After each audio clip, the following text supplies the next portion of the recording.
Puji nama Tuhan. Selamat datang untuk kita beribadah di bulan Tuhan pada saat ini.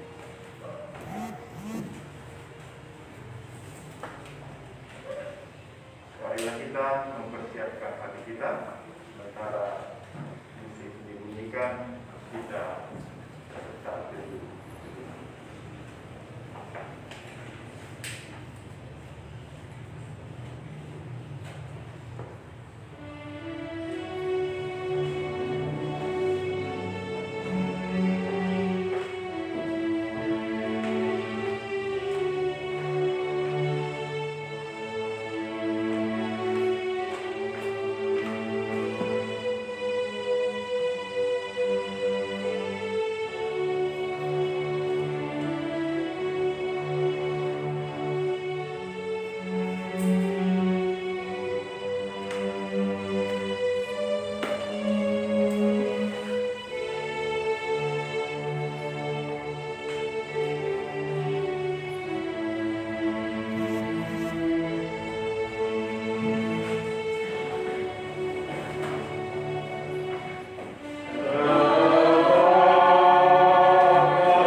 Bergembiralah karena Tuhan, maka Ia memberikan kepadamu apa yang diinginkan hatimu.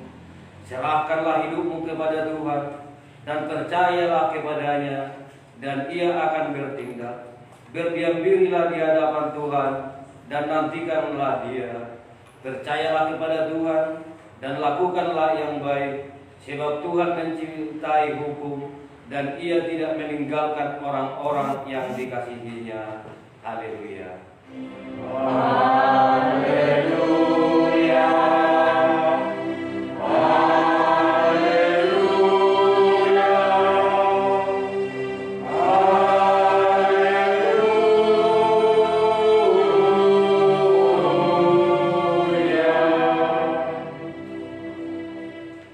Marilah kita berdoa. Ya Tuhan Allah yang Maha Kuasa, yang ada awal dan akhir, Tuhan telah menjanjikan di dalam anak-Mu Tuhan Yesus Kristus bahwa Engkau berkenan mengampuni dosa dan memberi pembenaran kepada kami serta hidup yang kekal. Kasihanilah kami dan genapilah janji-Mu kepada kami. Bangunkan dan pimpinlah kami dengan Roh-Mu supaya kami mencari pertolongan kepada-Mu pada waktu kesesakan. Kuatkanlah kami, supaya kami tetap percaya kepada firman dan janji-Mu, agar memperoleh hidup yang kekal di dalam nama-Mu, Yesus Kristus Tuhan kami. Amin. Kita bernyanyi Kidung Jemaat nomor 95 ayat 1 sampai 3.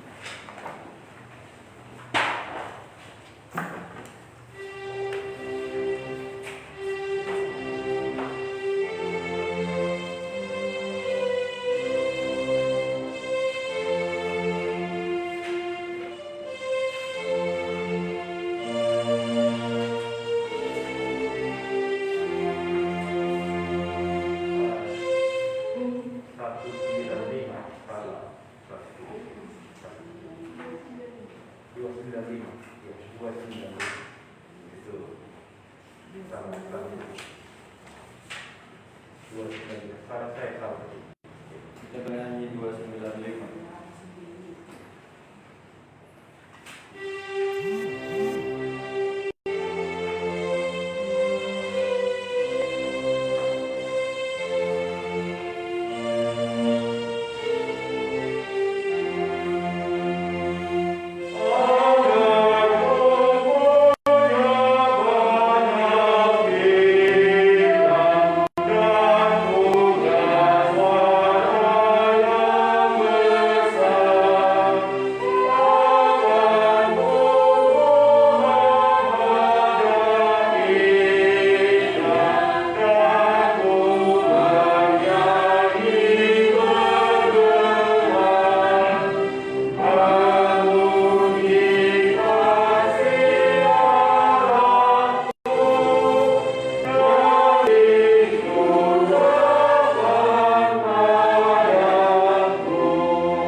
Marilah kita mendengarkan pembacaan dari Katekismus, yakni Dasatita firman kelima dan artinya yang berbunyi demikian. Tita kelima, hormatilah ayah dan ibumu, supaya lanjut umurmu di tanah yang diberikan Tuhan Allahmu kepadamu. Apa artinya? Kita harus takut dan cinta kepada Allah, sehingga kita tidak memandang rendah atau membangkitkan amarah orang tua dan tetua lainnya, tetapi menghormati mereka, melayani dan mematuhi mereka, mencintai dan menghargai mereka. Marilah kita memohon kekuatan untuk melakukan firman Tuhan. Ya Tuhan Allah, berikanlah kami kekuatan untuk melakukan firman-Mu. Amin. Kita bernyanyi Kidung Jemaat 294 ayat 1 sampai 3. Yeah.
Jemaat yang dikasihi Tuhan, ingatlah akan dosa-dosamu, sesali dan akuilah di hadapan Allah. Marilah kita berdoa. Ya Tuhan Allah Bapa kami yang di surga, Engkau maha murah, kasih-Mu kekal selama-lamanya. Kami datang ke hadapan-Mu mengaku dan memohon keampunan dosa dan kesalahan kami. Tataplah kami dengan berkat kasih-Mu, dan ampunilah dosa kami di dalam penebusan anak-Mu, Tuhan Yesus Kristus, Juru Selamat kami. Amin. Tuhan kasihani, Kristus kasihani, Tuhan kasihani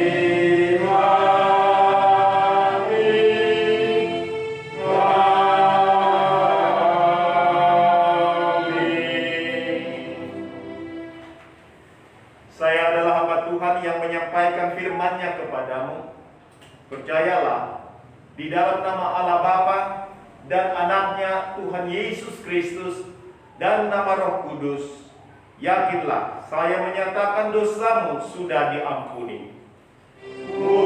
Mulia bagi Bapa dan Anaknya dan bagi Roh Kudus, lada dari mulanya sekarang dan sampai selama-lamanya. Amin.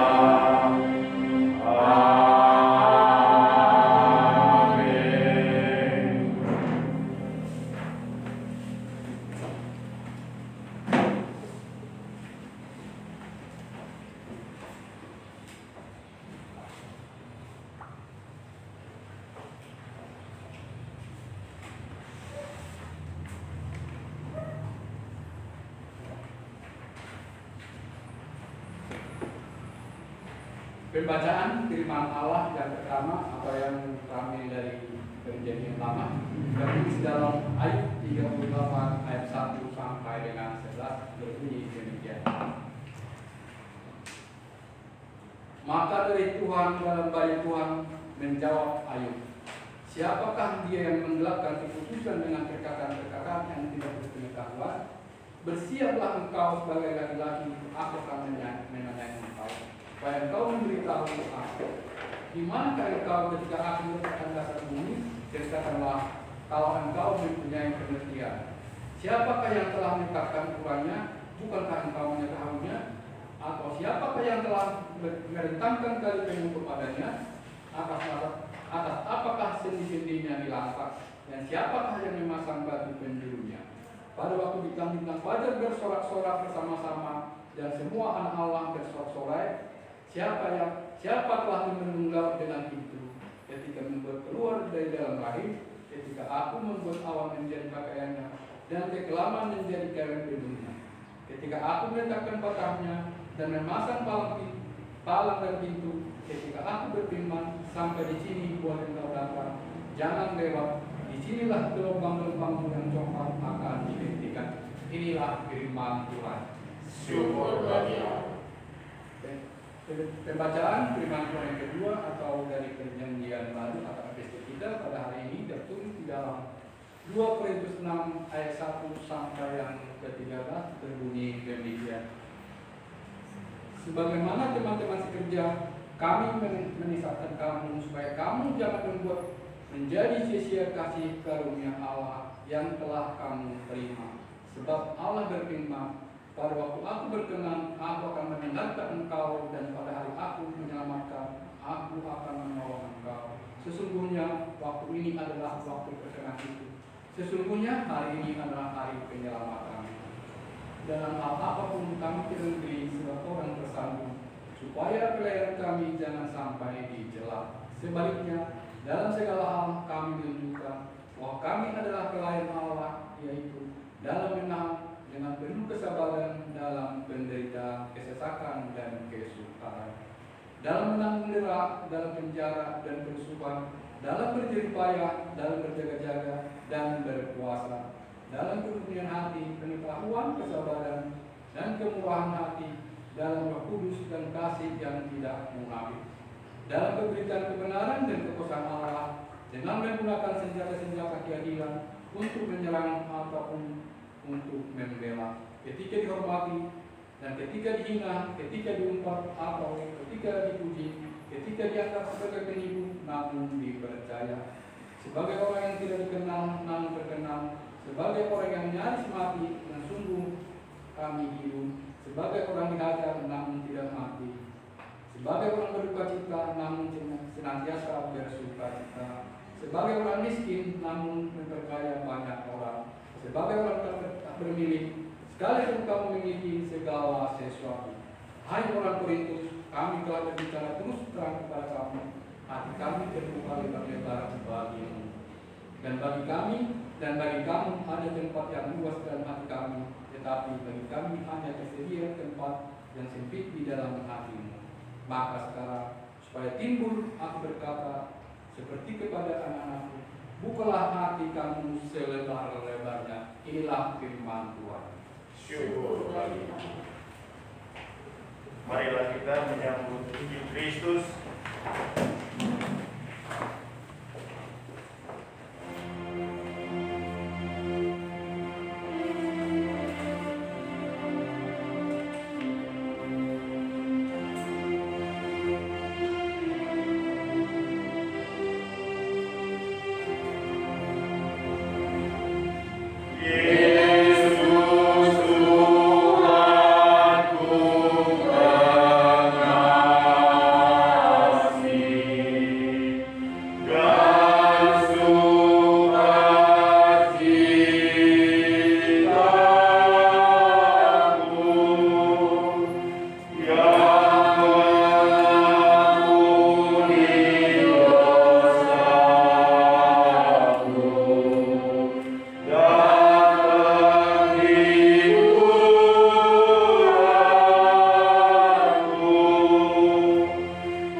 Damai sejahtera Allah yang melampaui segala akal, kiranya memelihara hati dan pikiranmu di dalam Kristus Yesus Tuhan kita. Amin.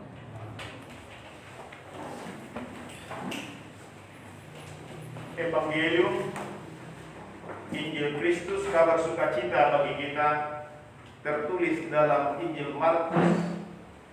Markus pasal 4 ayat 35 hingga 41. Markus pasal 4 ayat 35 hingga 41. Demikian Injil Kristus. Pada hari itu, waktu hari sudah petang, Yesus berkata kepada mereka, "Marilah kita bertolak ke seberang." Mereka meninggalkan orang banyak itu, lalu bertolak dan membawa Yesus beserta dengan mereka dalam perahu, di mana Yesus telah duduk, dan perahu-perahu lain juga menyertai Dia. Lalu mengamuklah taufan yang sangat dahsyat, dan ombak menyembur masuk ke dalam perahu, sehingga perahu itu mulai penuh dengan air. Pada waktu itu Yesus sedang tidur di buritan di sebuah tilam. Maka murid-muridnya membangunkan Dia dan berkata kepadanya, "Guru, Engkau tidak peduli kalau kita binasa." Ia pun bangun, menghardik angin itu dan berkata kepada danau itu, "Diam, tenang." Lalu angin itu reda dan danau itu menjadi teduh sekali. Lalu Ia berkata kepada mereka, "Mengapa kamu begitu takut? Mengapa kamu tidak percaya?" Mereka menjadi sangat takut dan berkata seorang kepada yang lain, "Siapa gerangan orang ini sehingga angin dan danau pun taat kepadanya?" Demikianlah Injil Kristus. Mengapa kamu begitu takut? Belumkah kamu memiliki iman? Itulah yang menjadi pokok renungan kita. Saudara yang dikasihi Tuhan, dalam pemberitaan Evangelium di minggu yang lalu, Tuhan Yesus mengajarkan tentang kerajaan Allah. Dia memberikan perumpamaan tentang menaburkan benih dan biji sesawi. Dan melalui kedua perumpamaan itu kita belajar 3 hal. Yang pertama, bahwa kerajaan Allah itu dimulai dari yang terkecil. Kedua, perkembangan kerajaan Allah itu melalui satu proses yang panjang dan berada di luar kemampuan usaha kita. Dan yang ketiga, kita juga diajar untuk terus bergantung pada Allah saja dan menjalani kehidupan di dunia nyata sebagai anggota kerajaan Allah. Di minggu ini, yakni di minggu keempat setelah Trinitatis, kita masih belajar sebagai kelanjutan dari hal kerajaan Allah itu. Dalam teks bacaan kita, penginjil Markus memulai dengan memberi informasi demikian. Pada hari itu, waktu hari sudah petang, di ayat 35. Pada hari itu, waktu hari sudah petang. Dan kalau kita melihat ungkapan ini dalam konteks narasi atau dalam cerita di pasal 4, ini menunjukkan bahwa Markus 4 ini adalah satu kesatuan. Mulai dari ayat 1 sampai 41. Dan kalau kita membaca di ayat 1, di situ dimulai dengan cerita pada suatu kali Yesus mengajar pula di tepi danau. Dan tadi di ayat 35 dikatakan pada hari itu, waktu hari sudah petang. Artinya bahwa peristiwa yang terjadi dalam ayat 35 sampai 41 itu merupakan peristiwa yang terjadi dalam satu hari. Dengan kata lain, dari petang, dari pagi sampai petang. Demikianlah cerita yang tertulis dalam pasal 4 ini. Nah, saudara-saudara, dikatakan ketika hari sudah petang, Yesus mengajak murid-muridnya. Tuhan Yesus mengajak murid-murid itu untuk bertolak ke seberang danau dan meninggalkan orang banyak. Nah, saudara yang dikasihi Tuhan, itu berarti bahwa Tuhan Yesus telah mengajar orang banyak itu selama 1 hari penuh, dari pagi hingga petang. Tentu merupakan suatu hari yang melelahkan. Sementara mereka bertolak dengan perahu, dikatakan Yesus duduk di dalam perahu itu. Dan diceritakan oleh Markus bahwa ada juga perahu-perahu lain yang ikut menyertai. Di dalam narasi ini diceritakan bahwa Yesus waktu itu tidur kemudian, dan dijelaskan juga di sebuah tilam. Tentu ini terjadi berselang beberapa waktu setelah berlayar. Artinya setelah Tuhan Yesus naik ke perahu, kemudian mereka sudah mulai berlayar entah beberapa mil jauhnya. Nah saudara, dikatakan tiba-tiba diceritakan Yesus tertidur. Yesus tidur. Tentu ini suatu hal yang wajar, sebab pastilah Yesus telah lelah karena mengajar seharian penuh. Bisa jadi pula bahwa sebagian murid yang lain ikut tidur atau tertidur, oleh karena memang mereka sama-sama lelah. Sementara perahu berlayar, dikatakan datanglah taufan yang sangat dahsyat. Ayat 37. Lalu mengamuklah taufan yang sangat dahsyat. Dan dikatakan ombak menyembur masuk ke dalam perahu, sehingga perahu itu mulai penuh dengan air. Nah saudara yang dikasih Tuhan, mari kita amati. Dikatakan datang mengamuklah ombak yang sangat dahsyat. Mengamuk. Akibat amukan itu, ombak pun menyembur masuk ke dalam perahu, dan perahu mulai penuh dengan air. Artinya saudara-saudara, menggunakan istilah mengamuk artinya lebih daripada sekedar ombak yang datang.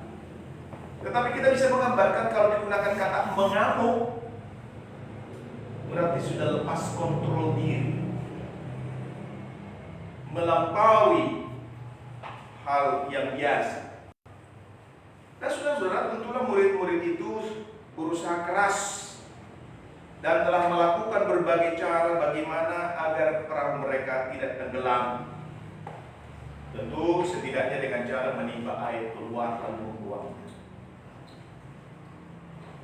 Akan tetapi saudara-saudara yang dikasih Tuhan, agaknya mereka tidak berhasil membuang air itu atau tidak berhasil untuk menyelamatkan diri. Mereka sudah berusaha dan tampaknya semakin putus asa dan tidak ada harapan. Namun satu hal yang sangat menarik jika kita mengamati, ketika mereka masih berusaha untuk bisa bebas dari badai topan yang begitu kuat, entah mungkin mereka terpikir, di mana Yesus? Kok tidak ada kelihatan sibuk? Mereka mencari-cari, dan mereka menemukan Yesus dikatakan sedang tidur. Dan itu sementara ombak berkecamuk, sementara badai menerpa perahu mereka. Dan hal yang lebih menarik lagi saudara-saudara, Markus memberi rincian tempat di mana Yesus tidur, yaitu di gurita, dan dijelaskan di sebuah tilam. Tentu rincian ini memiliki makna dan maksud tersendiri. Artinya Markus sedang bercerita bahwa murid-murid itu tentu terkejut ketika mereka melihat Yesus masih bisa tidur, sementara semua mereka sedang panik oleh karena menghadapi terpaan ombak yang terus mengamuk. Bagaimana mungkin seseorang yang dalam situasi yang demikian tidak merasakan semburan air yang sangat kuat? Bagaimana mungkin juga ia tidak merasakan goncangan ombak yang membuat perahu itu oleh ke kiri dan ke kanan? Bahkan perahu itu sudah mulai penuh dengan air, dikatakan. Mulai penuh. Artinya kemungkinan besar tilamnya Tuhan yang ditiduri oleh Tuhan Yesus juga Sudah basah buyut. Namun diceritakan Yesus tetap tidur. Luar biasa, tidak merasa terganggu sama sekali. Kemudian murid-murid itu pun akhirnya membangunkan Yesus. Dan mereka berkata kepadanya, dan mungkin juga dengan nada suara yang keras. Mereka mengatakan demikian, Guru, engkau tidak peduli kalau kita binasa.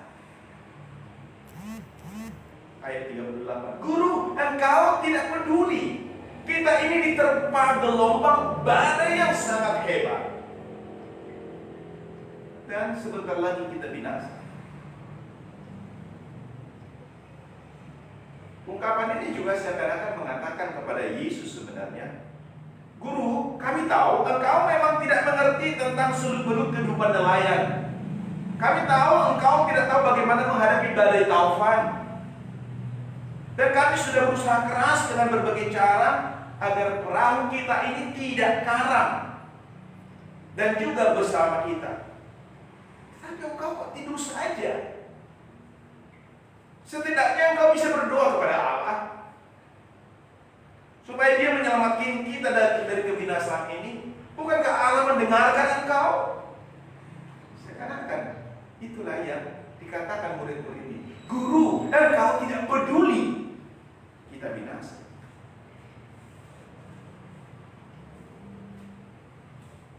Namun yang menarik lagi, saudara-saudara, kita tidak mendengar Yesus memberi jawab terhadap apa yang dikatakan murid-murid itu. Dia tidak memarahi mereka, tidak menghardik mereka, tetapi yang dilakukannya, dia bangun lalu menghardik angin dan berkata kepada danau itu, diam, tenang. Mungkin bayangan kita Yesus berkata, diam, tenanglah. Tapi sepertinya tidak seperti itu nadanya. Seperti dia hanya berkata, diam, tenanglah. Dengan pelan, dengan lembut, dia berkata, diam, tenanglah. Bukan dengan suara yang menggelegar untuk menunjukkan bahwa dia begitu bersungguh-sungguh atau dia begitu berkuasa. Tidak. Dia tenang. Dan apa yang terjadi, saudara-saudara? Dalam sekejap angin itu reda dan danau itu pun menjadi teduh sekali. Dan saudara-saudara, danau itu menjadi teduh, angin menjadi reda dalam sekejap, tanpa melalui proses yang panjang, juga tidak melalui proses perlahan-lahan. Tidak pernah ada ombak tiba-tiba tenang, apalagi sudah mengamuk lalu tiba-tiba langsung reda. Dia berproses. Tetapi di sini dikatakan danau itu, angin itu menjadi reda dan danau itu pun menjadi tenang dan teduh sekali. Hanya dalam sekejap, tanpa hitungan detik, suasana berubah menjadi sangat tenang. Seakan-akan tidak pernah terjadi apa-apa. Dari suasana yang sungguh menakutkan, tiba-tiba menjadi sangat tenang. Seakan-akan tidak pernah terjadi apa-apa. Soalnya kadang-kadang, meskipun ini kebalikannya ya, kita lihat di dalam rumah misalnya, bisa terjadi antara suami istri bersuara keras, ribut, tetapi tiba-tiba ada ketukan pintu dari luar, kemudian kita buka pintu, lalu kita berkata, oh si Anu datang. Lalu dengan cepat kita berkata, Ma, si Anu datang. Pak, si Anu datang. Seakan-akan tidak terjadi apa-apa dari itu kan. Itu memang bisa terjadi, tapi itu dalam hal yang bersandiwara, bukan?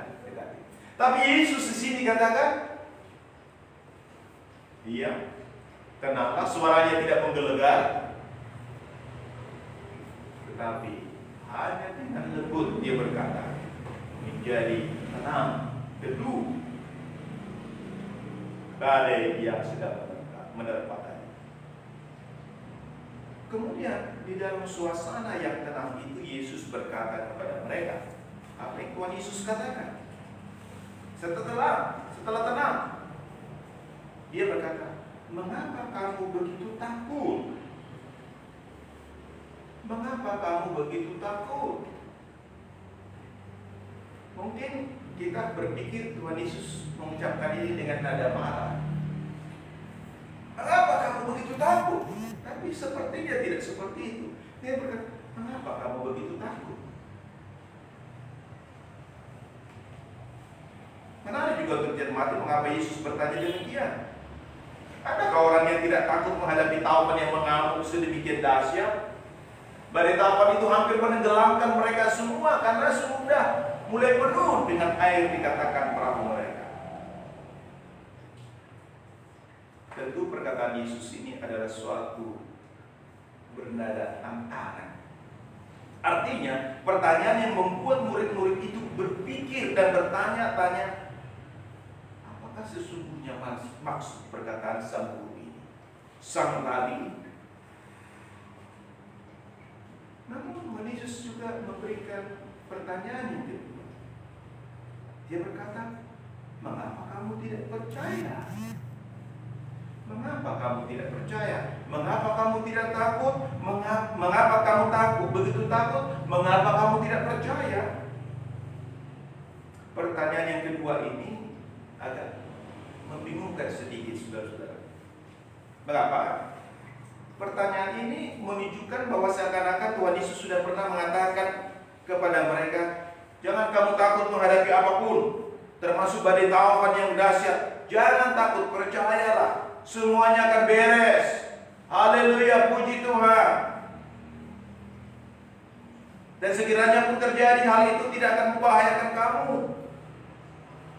Seakan-akan Tuhan Yesus sudah mengatakan itu, sehingga dia berkata, mengapa kamu tidak percaya? Namun kalau kita lihat teks bacaan kita sebenarnya dari ayat-ayat sebelumnya, Tuhan Yesus sama sekali tidak mengatakan hal yang demikian. Juga tidak menceritakan hal yang demikian. Pertanyaannya, mengapa Tuhan Yesus bertanya demikian? Mengapa kamu tidak percaya? Nah, saudara-saudara yang dikasihi Tuhan, jika kita melihat teks dalam bahasa aslinya atau dalam bahasa Yunani, terjemahan kita ini adalah agaknya suatu bahasa ungkapan atau parafrase istilahnya. Ini seharusnya, mengapa kamu tidak percaya, bisa diterjemahkan seperti ini. Belumkah kamu memiliki iman? Jadi ketika Tuhan bertanya, mengapa kamu tidak percaya? Sebenarnya ini bisa diterjemahkan, belumkah kamu memiliki iman? Mengapa kamu begitu takut? Belumkah kamu memiliki iman? Demikian juga terjemahan dalam beberapa bahasa Inggris. Do you still have no faith? Have you still no faith? Di sini apa artinya? Yang ditanya oleh Yesus adalah tentang iman. Yang ditanya oleh Tuhan Yesus adalah, apakah mereka belum memiliki iman sehingga mereka begitu takut mendengar perkataan atau pertanyaan itu? Justru membuat murid-murid menjadi sangat takut. Coba perhatikan ayat 41.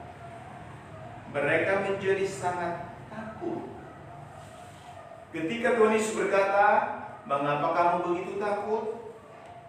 Belumkah kamu memiliki iman? Dan reaksi mereka adalah menjadi sangat takut. Kalau dalam bahasa diterjemahkan secara harfiah sebenarnya seperti ini. Mengapa kamu ditakutkan oleh teror yang demikian? Mengapa kamu dibuat takut oleh teror yang seperti itu. Artinya gelombang badai, persoalan hidup, tantangan yang mereka hadapi pada waktu itu adalah badai yang dahsyat. Belumkah kamu memiliki iman? Selanjutnya, ketika mereka menjadi sangat takut, mereka tidak menjawab pertanyaan Tuhan Yesus. Justru mereka bertanya di antara mereka. Mereka bertanya satu sama lain, siapa gerangan orang ini?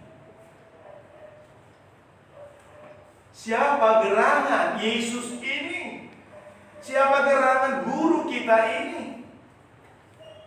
Sehingga angin dan danau pun taat kepadanya. Mereka takut menghadapi badai tadi. Tetapi ketika mereka mendengar Yesus berkata, "Diam, tenanglah," justru mereka menjadi sangat takut. Loh, orang ini kok bisa demikian? Kita takut terhadap badai yang luar biasa, alam goncangan tadi. Tapi dia tadi bukan hanya dia tertidur dengan pulas, bisa tertidur tanpa terganggu. Tapi ketika dia berucap, berkata, dengan kata lain berfirman, dia tenang. Ketika Allah menciptakan langit dan bumi dan segala isinya, bukankah hanya dengan berkata, lalu berfirmanlah Allah, jadilah terang. Semua jadi hanya dengan berucap. Firman itu dahsyat.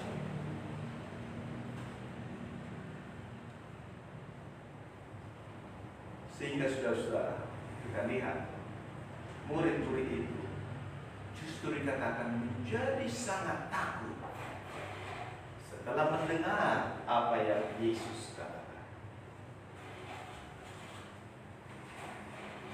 Saudara-saudara yang dikasihi Tuhan, siapakah gerangan orang ini? Siapakah gerangan orang ini? Dengan pertanyaan ini mereka tahu dan menyadari bahwa Yesus berkuasa, lebih berkuasa atas alam.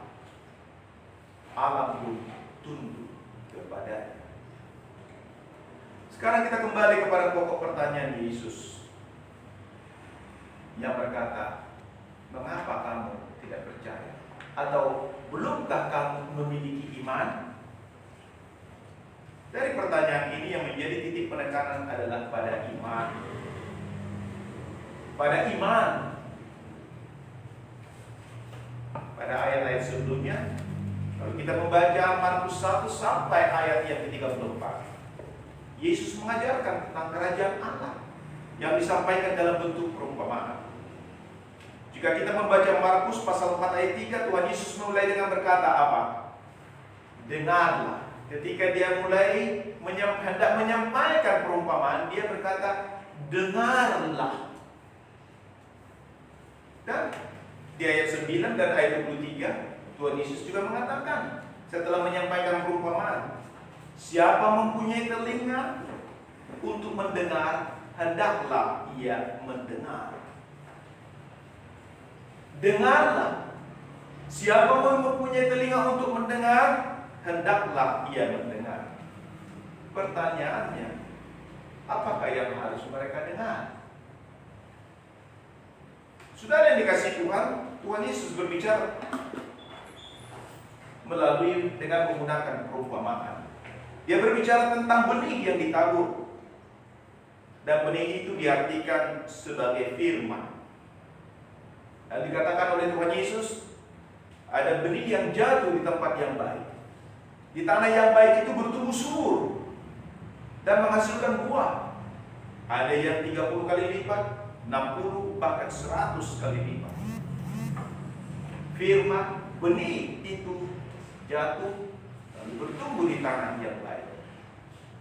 Tetapi ada juga yang jatuh di tempat yang lain. Ada di tanah yang berbatu, ada yang jatuh di pinggir jalan, ada yang jatuh di tanah yang berbatu-batu, ada yang di tengah semak duri.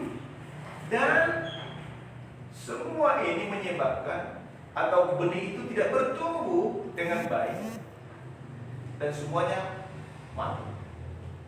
Pada awalnya sebelum begitu jatuh, datang burung langsung diambil, lenyap.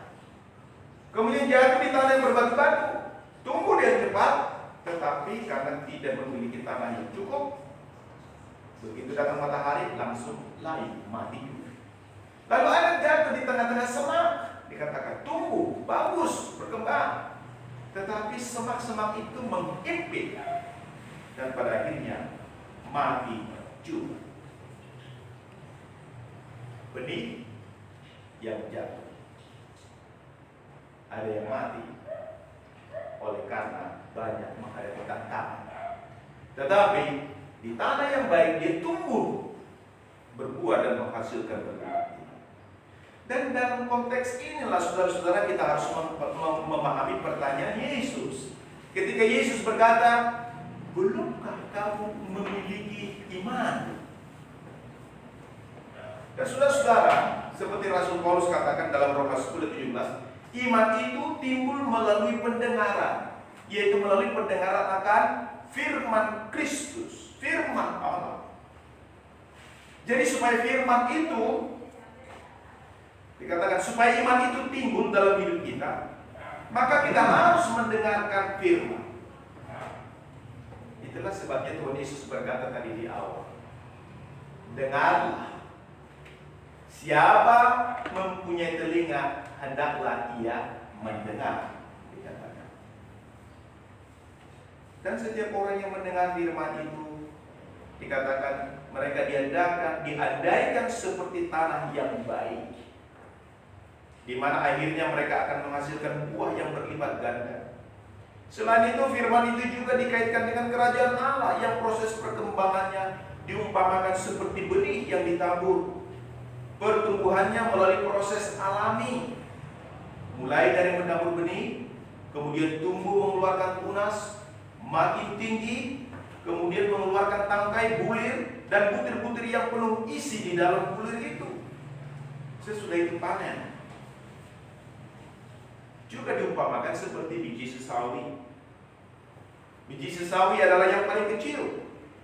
Ketika ditabur, kemudian tumbuh, namun menjadi lebih besar dari semua sayuran yang lain, sehingga burung-burung pun bisa bersarang di cabang-cabangnya, dikatakan. Dari semua penjelasan ini akhirnya kita dapat belajar bahwa firman itu begitu dahsyat.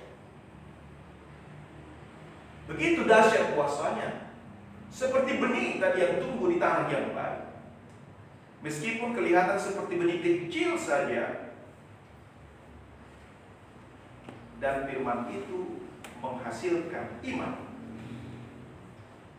Dia seperti benih yang tumbuh, kemudian menghasilkan panen yang berlipat ganda.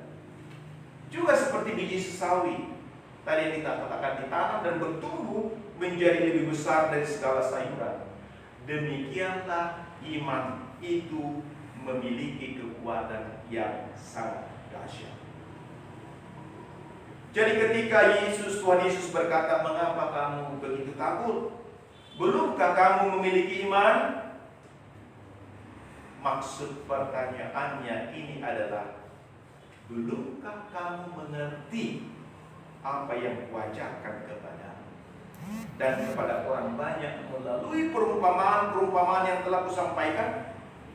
Atau belumkah kamu mendengarkannya seperti yang telah kuperintahkan sebelumnya? Dengarlah. Siapa mempunyai telinga untuk mendengar, hendaklah ia mendengar. Di sini Tuhan Yesus maksudkan bahwa melalui perumpamaan-perumpamaan yang disampaikannya, seharusnya murid-murid itu sudah mengerti bahwa mereka tidak perlu takut menghadapi apapun, termasuk badai taufan yang dahsyat. Sebab Dia Sebab Dia Tuhan sang pemberi iman dan yang maha kuasa ada bersama mereka dan dapat tidur dengan nyenyak meskipun di tengah badai ombak yang menerpa perahu mereka. Bahkan mungkin tilam di mana Yesus tidur sudah basah kuyup, tetapi tetap dia dapat tidur dengan nyenyak. Jadi melalui peristiwa yang dialami oleh murid-murid ini, Tuhan Yesus sedang membawa dan mengajar mereka apa artinya memiliki iman dan bagaimana menjalani hidup dalam iman. Bukankah dari pagi Tuhan Yesus mengajar melalui perumpamaan? Apa itu firman? Bagaimana itu kerajaan Allah? Seperti benih yang kecil, seperti benih yang ditabur, seperti biji sesawi. Itu sudah dijelaskan Tuhan Yesus dari pagi hingga petang. Lalu karena sudah petang, mereka bertolak naik perahu ke seberang, dikatakan. Tuhan Yesus mengajar. Setelah mengajar, Tuhan Yesus membawa mereka bagaimana menjalani hidup beriman. Ada badai, ada taufan yang menghantam, membuat takut. Lalu ketika mereka membawa Yesus, lalu Yesus meneduhkan, membuat, menghadapi badai itu, berkata, "Dia tenanglah, menjadi teduh." Tuhan Yesus mengajar apa artinya iman itu, apa artinya memiliki iman. Tetapi sesudah diajar, dia juga menuntut bagaimana menjalani kehidupan dalam iman. Terpaan badai gelombang kehidupan akan kita hadapi dan akan selalu kita hadapi. Akan terus. Kita juga menghadapi pandemi sekarang ini. Bukankah ini juga suatu badai yang besar? Takutan, banyak yang terkena, banyak yang meninggal, banyak yang mungkin juga putus asa, dan banyak hal yang terjadi. Ini juga merupakan terpaan badai. Hingga akhirnya kita kehilangan pengharapan. Dan barangkali juga bertanya-tanya, di mana Allah? Sesungguhnya Yesus ada di tengah kita. Allah ada di tengah kita meskipun badai ada bersama kita. Terpaan badai gelombang. Dan kita sebagai orang-orang percaya dituntut diajar apa itu iman dan bagaimana menjalani hidup dalam iman. Akan tetapi timbul pertanyaan, oleh karena iman itu timbul dari pendengaran, dikatakan, yakni pendengaran terhadap firman Kristus. Itu berarti bahwa kita harus selalu mendengar firman. Untuk itu kita pun tidak semestinya mengabaikan apa yang disebut dalam kitab yang keempat, yang berbunyi, "Ingatlah, kuduskanlah hari Sabat." Apa artinya? Martin Luther memberi penjelasan, kita harus takut dan cinta pada Allah, sehingga kita tidak meremehkan pewartaan atau khotbah atau pemberitaan dan firman-Nya, melainkan menjaga kekudusan-Nya, kekudusan firman, dan dengan senang hati mendengarkan dan mempelajari. Sebab dikatakan tadi, kita hanya bisa, iman kita hanya bisa timbul jika kita mendengar firman. Lalu Roh Kudus menuntun kita supaya kita mempercayai.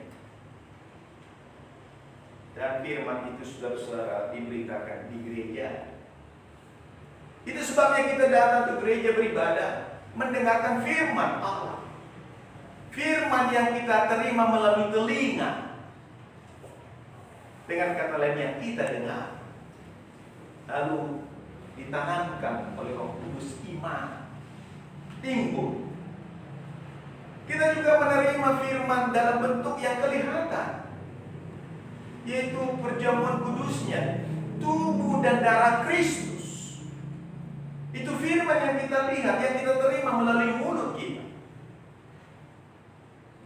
Kalau khotbah pemberitaan pemberitaan firman yang kita terima melalui telinga kita. Perjamuan kudus yang adalah tubuh dan darah Kristus kita terima melalui mulut kita. Dan itu diberikan oleh Tuhan untuk apa? Memelihara dan meneguhkan imanmu. Itu sebabnya setelah saudara menerima dan masukkan ke dalam mulut tubuh dan darah Kristus, maka pendeta berkata, itulah yang memelihara dan meneguhkan imanmu agar engkau menerima hidup yang kekal. Karena itulah saudara-saudara, mengapa kita semakin sering menerima perjamuan. Sebab itulah persekutuan kita yang terdalam. Persekutuan yang terdalam bukan ketika kita berdoa berjam-jam di rumah, di kamar sendiri. No. Persekutuan yang terdalam adalah ketika kita menerima tubuh dan darah Kristus melalui mulut kita. Dan karena Kristus ada di dalam diri kita, bersama kita, sebesar apapun badai gelombang, kita akan bisa tetap tenang menghadapinya. Seperti dalam epistol tadi, Rasul Paulus apa yang dikatakannya? Mereka tidak pernah putus asa dalam kesabaran menghadapi segala persoalan. Ada persoalan di jemaat Korintus, ada tantangan, ada percekcokan, tapi Paulus dan teman-teman pelayan tidak pernah mundur. Mereka teguh. Oleh karena apa? Ada iman di dalam Kristus, ada iman yang ditanamkan Kristus dalam diri mereka. Ayub dalam bacaan perjanjian lama bertanya, mengapa saya mengalami ini Tuhan? Saya kehilangan anak-anak, saya kematian ini dan itu, semuanya habis lenyap. Bahkan istri saya menghujat saya. Banyak datang orang menghibur dia, dan dia mengatakan kamu semua penghibur sialan, menuduh saya yang tidak-tidak. Saya sungguh-sungguh ikut Tuhan, tapi saya mengalami seperti ini. Lalu terdengar suara Tuhan dari badai, katakan, bersiaplah engkau sebagai laki-laki. Di manakah engkau ketika bumi ini kuciptakan? Di manakah engkau ketika aku membuat ini dan itu dan sebagainya? Pertanyaan Tuhan itu hendak mengatakan kepada Ayub, tidakkah engkau sadar siapa dirimu? Namun demikian, aku Tuhan membatasi gelombang-gelombang sampai di sini saja. Tidak ada pencobaan, tidak ada masalah yang melebihi dari kekuatan kita. Itulah yang Tuhan katakan melalui Rasul Paulus. Karena Kristus lebih besar ada dalam diri kita. Dia memberikan iman kepada kita. Dan iman itu harus terus dipelihara dengan mendengar firman, dengan selalu dilayani oleh Tuhan. Sehingga apapun yang terjadi, sebesar apapun masalah persoalan, bahkan sekalipun kita kehilangan segalanya, kita akan tetap bisa berkata, puji Tuhan. Karena apa? Karena Tuhan adalah yang punya segalanya. Dan semuanya dari Tuhan. Dan semuanya kembali kepada Dia. Dan kita sungguh bersyukur oleh karena Dia telah menyelamatkan kita, ampuni dosa kita, dan menanamkan iman dalam hidup. Karena saudara-saudara, marilah kita selalu mendengar firman-Nya. Mengapa kamu begitu takut? Belumkah kamu memiliki iman? Iman kita terus diperhadapkan dengan dunia ini. Oleh karena itu, kita harus selalu mendengarkan suara dan menerima pelayanannya, sehingga iman kita terus dikuatkan hingga Kristus datang mengangkat kita. Dalam nama Bapa dan Anak dan Roh Kudus. Amin. Mari kita bangkit berdiri dan bersama orang-orang percaya di seluruh dunia, marilah kita mengucapkan pengakuan iman Rasul. Aku percaya kepada Allah, Bapa yang Maha Kuasa, Pencipta langit dan bumi. Aku percaya kepada Yesus Kristus, Anaknya yang tunggal Tuhan kita, yang dikandung dari Roh Kudus, lahir dari anak darah Maria, yang menderita sengsara di bawah pemerintahan Pontius Pilatus, disalibkan, mati dan dikuburkan, turun ke dalam kerajaan maut. Pada hari yang ketiga, bangkit pula dari antara orang mati, naik ke surga, duduk di sebelah kanan Allah, Bapa yang Maha Kuasa, dan dari surga ke sana untuk menghakimi orang yang hidup dan yang mati. Aku percaya kepada Roh Kudus, Gereja Kristen yang kudus, persekutuan orang kudus, pengampunan dosa, kebangkitan daging, dan hidup yang kekal. Amin.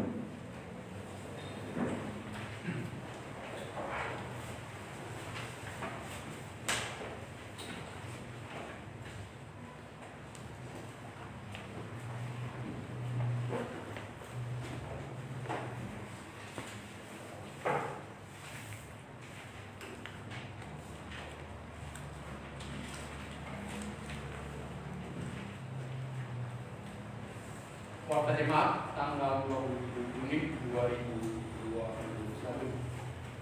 Persembahan yang masuk tanggal 20 Juni 2021. Persembahan yang pertama Rp97.000. Persembahan yang kedua Rp77.000. Hari Minggu tanggal 4 Juni 2021. Setelah selesai membawa persembahan yang pertama dan kedua, dilanjutkan dengan membawa persembahan terkeluar ke depan dan dilanjutkan dengan gereja Muan Kudus. Demikian Bapak Jemaat, terima kasih. Kita bernyanyi nomor 290 ayat 1 dan selanjutnya sambil membawa persembahan kepada Tuhan.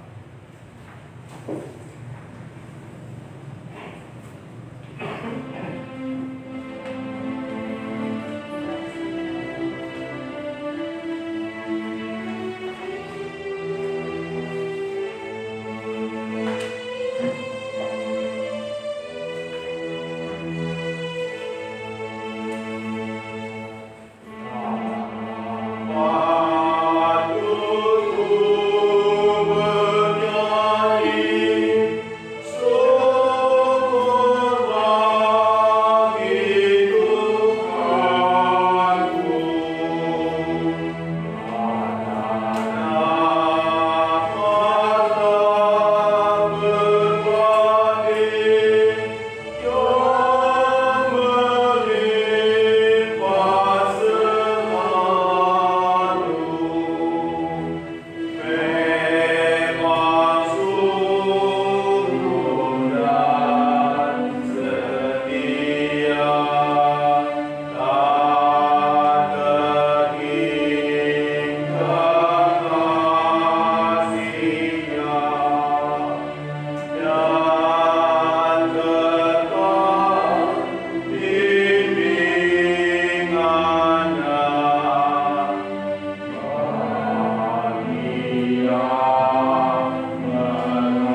Ya Allah Bapa kami yang di surga, kami mengaku bahwa Tuhan adalah sumber dari segala karunia yang melimpah dalam kehidupan kami masing-masing. Sebagian daripada karunia itu kami serahkan kembali sebagai persembahan kepada Tuhan. Terimalah dan berkatilah persembahan umat ini, agar dapat kami pergunakan untuk pekerjaan dan pelayanan kerajaan Tuhan di dunia ini. Bukalah hati kami untuk mengenal betapa banyak berkat dan karunia yang kami peroleh dari Engkau, supaya kami senantiasa bersyukur kepadamu di dalam nama Yesus Kristus Tuhan kami. Amin. Terimalah Tuhan persembahan ini.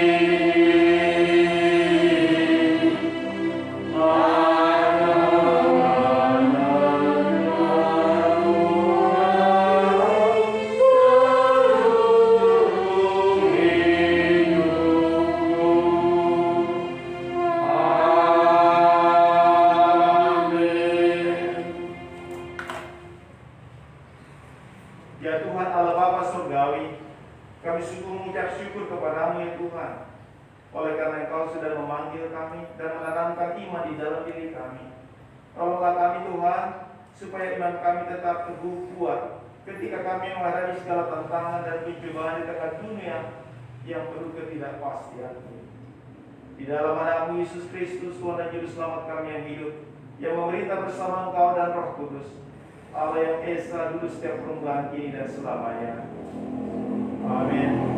Ya Tuhan, kami juga berdoa untuk bangsa dan negara kami. Kami mohon belas kasihan untuk pemimpin kami, presiden kami.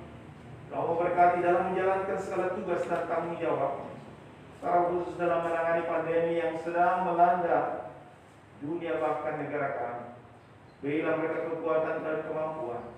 Dan kiranya Kau juga Tuhan menolong kami seluruh masyarakat, agar kami Tuhan dapat menjaga diri, dapat mematuhi apa yang perlu untuk kesehatan kami bersama. Kami berdoa untuk mereka yang sedang terkena oleh karena COVID-19 ini Tuhan. Mereka yang sedang dirawat di rumah sakit ataupun yang sedang di rumah. Kami mohon anugerah-Mu, biarlah Tuhan menjamah dan menyembuhkan mereka. Kami berdoa untuk semua Tuhan tenaga medis yang menolong mereka. Biarlah Kau juga memberikan kekuatan dan melindungi mereka, sehingga mereka tidak terpapar. Tuhan, ke dalam tangan-Mu lah kami berseru dan bermohon. Kami berdoa juga Tuhan untuk gereja-Mu yang ada di dunia ini. Kiranya Tuhan memberkati masing-masing Tuhan di dalam menjalankan tugas panggilan tiap-tiap orang, agar senantiasa memuliakan Tuhan dan mengagungkan Engkau. Kami juga berdoa Tuhan untuk semua anggota jemaat-Mu dimanapun mereka berada. Kami memohon belas kasihan-Mu bagi mereka. Tuhan kiranya memberkati mereka dalam kehidupan rumah tangga, dalam pendidikan anak-anak, dalam pekerjaan, dalam usaha, apapun yang menjadi tugas panggilan mereka untuk mereka jalani, dan juga untuk mendapatkan anugerah Tuhan untuk menopang kehidupan mereka tiap-tiap hari. Kiranya Tuhan memberkati semuanya. Bapa di surga, jika di antara jemaat yang sakit, dan berdoa biar Tuhan juga menyembuhkan mereka. Tuhan, ke dalam tangan-Mu lah kami serahkan kehidupan kami, kehidupan bangsa dan negara kami, kehidupan jemaat, karena Engkau yang memuliakan di dalam kehidupan kami. Dengarlah seruan permohonan kami, yang kami naikkan di dalam nama Yesus Kristus, Tuhan dan Juru Selamat kami yang hidup, yang mengajar kami berdoa. Bapa kami yang di surga, dikuduskanlah namamu, datanglah kerajaan-Mu. Jadilah kehendak-Mu di bumi seperti di surga. Berikanlah kami pada hari ini makanan kami yang secukupnya, dan ampunilah kami akan kesalahan kami, seperti kami juga mengampuni orang yang bersalah kepada kami. Dan janganlah membawa kami ke dalam pencobaan, tetapi lepaskanlah kami daripada yang jahat.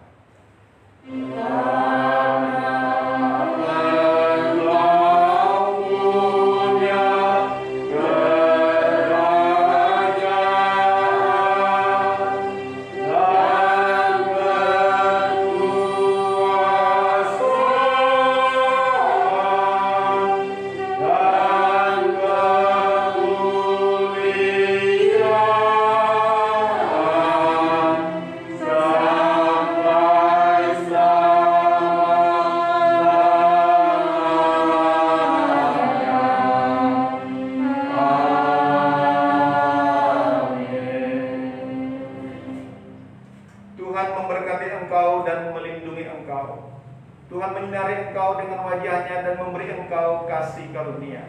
Tuhan menghadapkan wajah-Nya kepadamu dan memberi engkau damai sejahtera. Amin.